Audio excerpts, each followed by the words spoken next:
How to transfer crypto from Telegram wallet to Binance. So first thing you want to do is access your Binance account and find the deposit address. So log into your account, go to the wallet and then deposit section and select a specific cryptocurrency you want to deposit.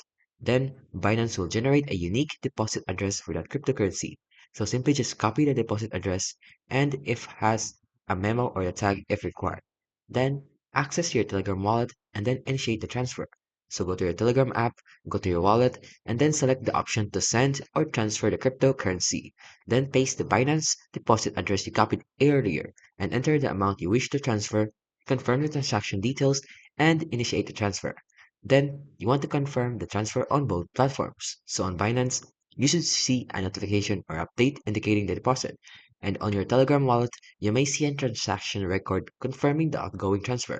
And the network will deduct a small gas fee for the transaction. And that's how you can basically transfer crypto from the Telegram wallet to Binance.